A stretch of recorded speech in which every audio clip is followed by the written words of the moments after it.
You slip into life from the comfort of your mother's body, born live into the dense, warm, humid air of the Amazon. Your mom leaves you the moment she pushes you out, not seeing the difference between giving birth and pooping. You and your siblings scatter in all directions, and the jungle doesn't care that you're new here.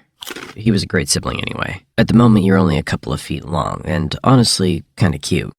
Jaguars, caimans, and even large birds would find a meal like you irresistible, but you know how to disappear. In the river, you blend in with the brown, murky current, slipping unnoticed beneath the surface. It feels almost fun, but playing in the water makes you hungry, so it's time to get serious. Your senses, though still developing, are already sharp enough to pick up movement in the water. You notice a small fish darting by, a perfect target.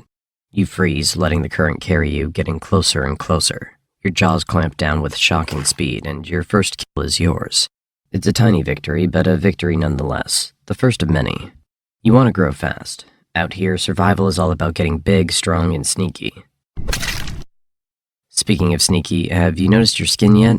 Look at that, a beautifully patterned mix of green and brown, nature's perfect camouflage. Whether you're slinking through the murky water or blending into the dense underbrush, no one can see you coming. You're practically invisible.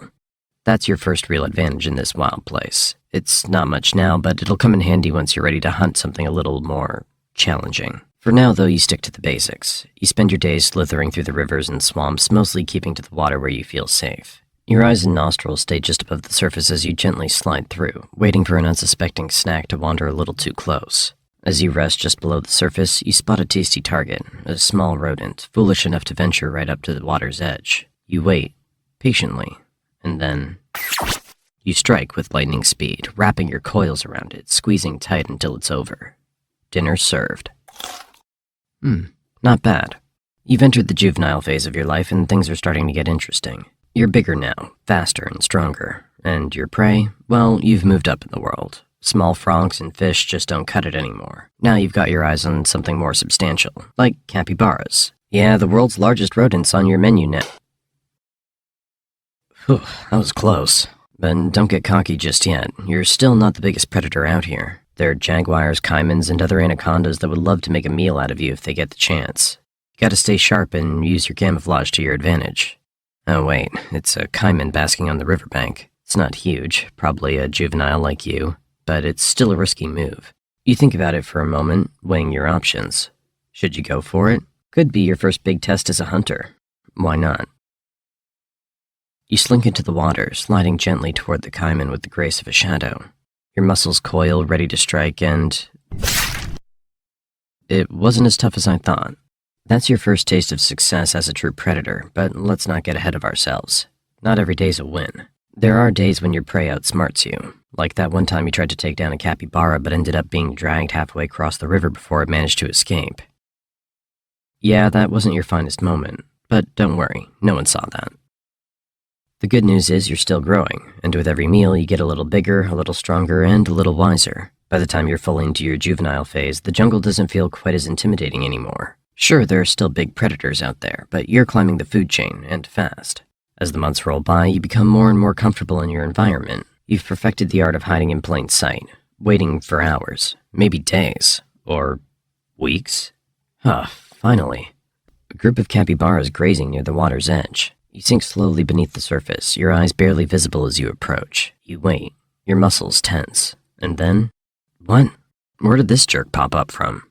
Do you think he'd mind if you asked for just a small bite to curb your hunger? Oh, maybe that's not such a good idea. Let's get out of here. You continue to refine your skills, learning more about your environment and your place in it. You've mastered the art of stealth, using your patterned skin to blend seamlessly into the jungle around you. You've developed a keen sense of smell, allowing you to track prey even through the thickest underbrush. And your body? Pure muscle. At this point, you're no longer just a juvenile anaconda. You're approaching adulthood. You've reached a size that commands respect, or at least some healthy fear from most of the creatures in this territory. At over 15 feet long and still growing, you're a true force to be reckoned with. No more small-time snacks for you. You've graduated to bigger prey. And by bigger, we're talking deer, wild pigs, and even the occasional caiman that dares to cross your path. As you grow, the jungle becomes more crowded, and you need a place to call your own. It's time to search for a territory, a safe space where you can hunt, rest, and hunt. You slither through the dense jungle, exploring every corner, crossing rivers, climbing over fallen logs, and navigating the thick underbrush. You need to find a secluded area, somewhere near water, with plenty of prey but far from other predators. After days of searching, you find the perfect spot, a quiet stretch of river hidden beneath a canopy of trees. The perfect territory. You mark the area with your scent, claiming it as your own. This is where you'll live out the next chapter of your life. And speaking of the next chapter, it's time for something new. Mating. It's not just about survival anymore, now it's about passing on your genes. As mating season arrives, you begin to pick up the scent of a potential mate nearby. You follow the trail, slithering through the thick jungle and dense swamp until you find another anaconda, a female. What a beauty. The courtship begins. It's a slow, winding dance as the two of you coil around each other. For hours, you move together in a mesmerizing spiral until finally the deed is done. The female will carry out your legacy.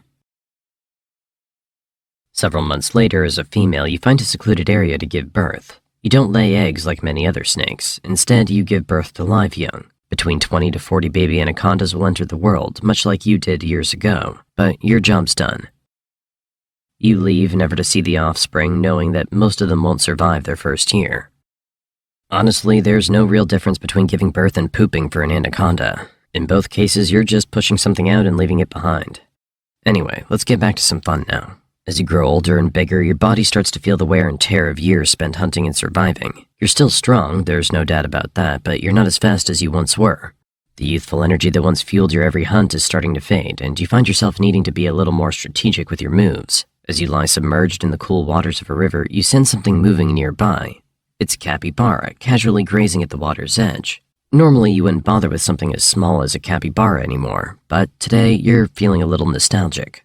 After all, it's been a while since you last took one down, and there's something satisfying about going back to where it all started. You wait, watching, your body completely still beneath the water's surface. The capybara inches closer, oblivious to the danger lurking just beneath its feet. And then, in a flash, you strike. Your coils wrap around the capybara in an instant, and within moments, it's over. You've still got it. But as you swallow your meal, you can't help but notice that it's not quite as satisfying as it used to be. Sure, the thrill of the hunt is still there, but something's changed. You've grown, not just physically, but mentally. One day, as you stalk a young deer near the water's edge, you sense that something's different. Your muscles coil, ready to strike, but just as you lunge, something goes wrong. The deer senses you at the last second and bolts. You try to chase, but your body doesn't move as quickly as it used to. You miss. The deer escapes. It's the first failed hunt in a long time, but something feels different this time. You feel the exhaustion deep in your muscles, the weight of the years finally catching up with you. You slither back to the water, but you know that it won't get easier from here. In reality, most anacondas don't die in battle. They simply grow too slow and too tired. Eventually, the jungle takes them back.